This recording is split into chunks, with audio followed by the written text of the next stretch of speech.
All right, so I don't have a lot to talk about today, plus I'm a little sick, but start off with a death meditation again. So I was talking with a friend of mine last night about the death meditation, and she was basically just like, why?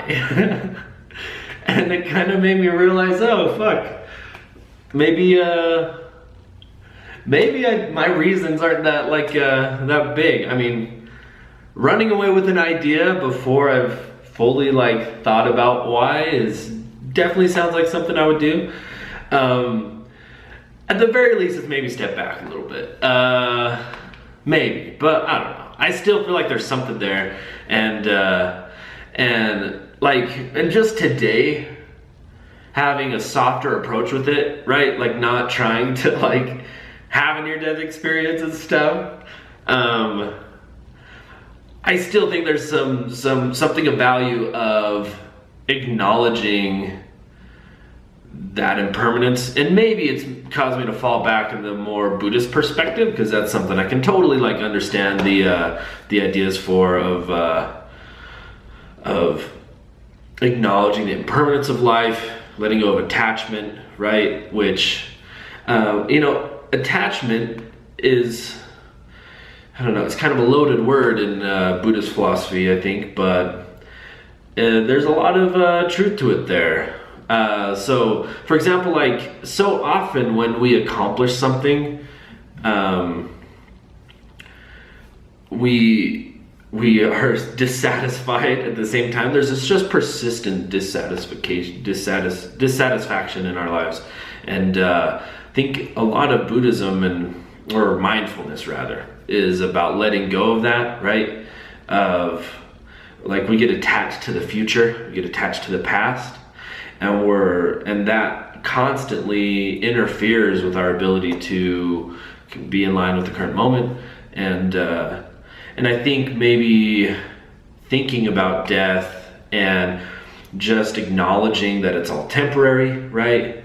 And also too, I think it's so interesting to me that now I'm one of those people who is fuck, I'm almost 30, and I used to always kind of roll my eyes at people like that who complain that they're old. And now I'm one of them, right?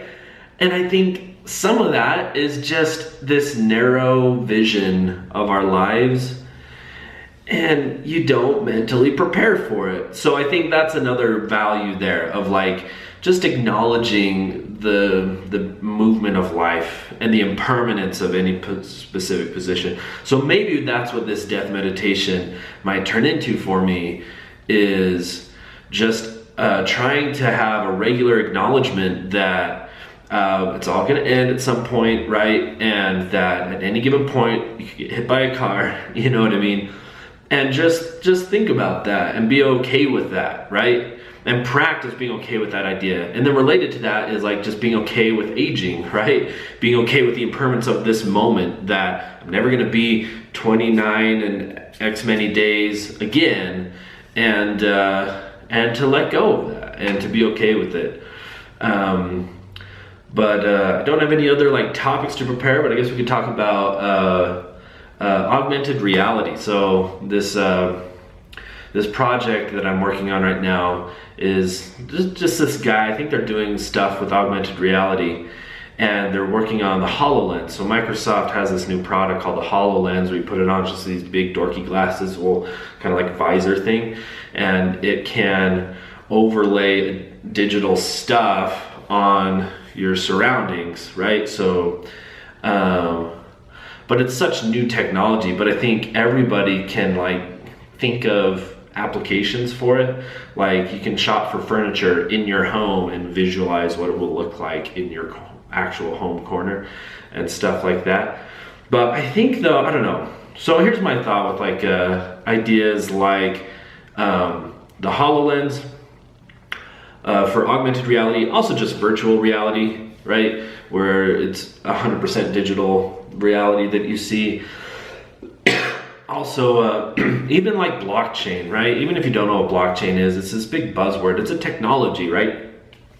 The idea is that everybody's saying it's gonna disrupt the finance industry and whatnot. All these technologies I think are really interesting because they're so early and everybody gets so hyped up about them. But then when you say, what is the coolest thing you can imagine like blockchain being used for, or virtual reality being used for? Well, it's like the imagination stops at a very, like, I don't know, annoyingly uninteresting place a lot of times. For blockchain, people say, oh, well, you can like make transactions all over the world. It's like, oh, okay, well, we can already do that, but it's just going to be better, I guess.